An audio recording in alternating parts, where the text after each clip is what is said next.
द्वारा घोषित कार्यक्रम के अनुसार आहर्ता दिनांक 1/1/2024 के आधार पर विधानसभा निर्वाचन क्षेत्रों की निर्वाचक नामावलियों के विशेष संक्षिप्त पुनरीक्षण कार्यक्रम के अंतर्गत हमारे जनपद की 3 विधानसभा निर्वाचन क्षेत्रों में 27/10/2023 से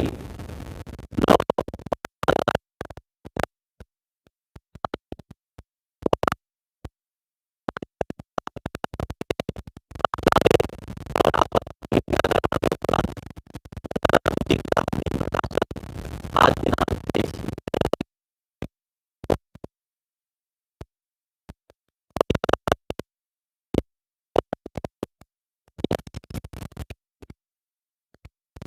संज्ञान रखते हैं कि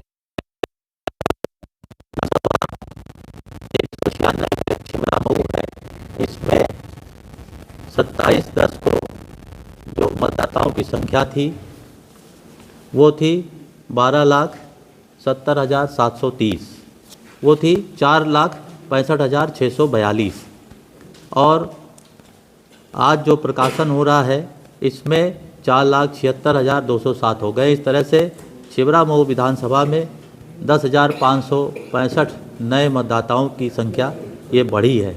इसी प्रकार तिरवा विधानसभा में मतदाताओं की संख्या 27/10/2030 को 3,77,349 थी और आज जो है 3,80,814 है। इस विधानसभा में 3,465 मतदाताओं की संख्या में वृद्धि हुई है। 198 कन्नौज विधानसभा में 27/10/2023 को 4,27,739 मतदाता थे। आज जब प्रकाशन हो रहा है 23 जनवरी 2024 को इसमें कुल मतदाताओं की संख्या 4,29,763 है। तो इस प्रकार इस विधानसभा में 2024 मतदाताओं की शुद्ध वृद्धि हुई है। जनपद में 27/10/2023 को 12,70,730 मतदाता थे। आज कुल मतदाताओं की संख्या 12,86,784 है। इस प्रकार जनपद में 16,054 ये मतदाताओं की संख्या में वृद्धि हुई है, जो ये इधर पूरा अभियान चलाया गया है। अंतिम प्रकाशन में जो जेंडर रेशियो है उसकी जो स्थिति है वो ये है कि हमने जब आलेख प्रकाशन किया 27/10 को तो हमारा जो जेंडर रेशियो था वो 864 था। आज अंतिम प्रकाशन के दिन जेंडर रेशियो हमारा 878 हो गया है, जो 14 पॉइंट का इसमें इंक्रीज है। इसी तरह से जो हमारा ईपी रेशियो है वो 63.73% है। पीडब्ल्यूडी वोटर्स हैं जो हमारे ये दिव्यांग मतदाता हैं उनकी संख्या भी 152 इनके मार्किंग की संख्या है, तो वो भी हमारी मतदाता सूची में मार्क हुए हैं। इसी तरह से जो आयोग का मुख्य जोर था कि हमारे जो यंग इलेक्टर्स हैं, यंग वोटर्स हैं, उनको जोड़ा जाए। आलेख प्रकाशन के समय मतदाता सूची में यंग वोटर्स हमारे 4,377 थे। आज प्रकाशन की तिथि पर इन मतदाताओं की संख्या 15,977 हो गई है। इस तरह से 11,600 यंग इलेक्टर्स युवा मतदाता सूची में इनका नाम जोड़ा गया है। अंतिम प्रकाशन में जो 80+ वोटर्स हैं उनकी संख्या घटी है। आलेख प्रकाशन के समय 24,982 ऐसे मतदाता थे और आज 22,590 ऐसे मतदाता हैं। तो इस प्रकार 2392 मतदाताओं जो 80 वर्ष की आयु से अधिक थे उनकी संख्या में कमी आई है। इस पूरे अभियान में यह प्रयास रहा है कि इसका विधिवत प्रचार प्रसार हो और सामान्य जन तक रिवीजन की इस प्रक्रिया से जोड़ा जाए। इसके लिए आयोग के निर्देशानुसार हमने राजनीतिक दलों के साथ भी इसमें 5 बार जो है बैठकें की हैं कलेक्ट्रेट में।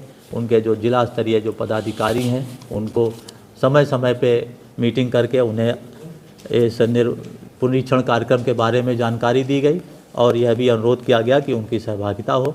आयोग के निर्देशानुसार समय समय पर जो स्थिति थी फार्म प्राप्त होने की या उनके निस्तारण की, उनको भी अवगत कराया गया है। और 5 हमारी बैठकें हुई हैं 25/10 में, 26/11 में, 1 जनवरी को, 9 जनवरी को और 18 जनवरी को। तो इस तरह से 5 बार बैठकें करके और उनको भी इसमें पूरी इसमें जानकारी दी गई है।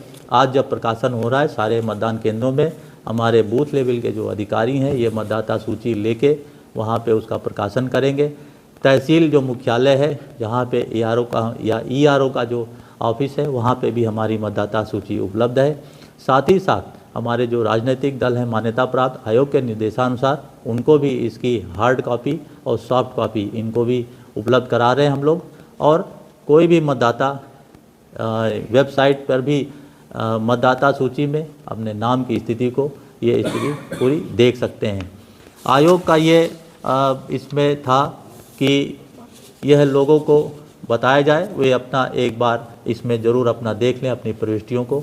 और इसके लिए एक अभियान भी चलाया गया था, मैं हूँ ना, ताकि और सभी से अपेक्षा की गई थी कि हमारे जो तिथियां हैं, कम से कम जो विशेष पुनरीक्षण की तिथियां हैं, चाहे 4 नवंबर है, 5 नवंबर है, 25 नवंबर है, 26 नवंबर है और 2 दिसंबर है, 3 दिसंबर है, इन तिथियों पे अवश्य जाएं और एक बार BLO के पास जाकर मतदाता सूची में अपने नाम और अन्य जो प्रविष्टियां हैं, अपने फ़ोटो है उसको चेक कर लें।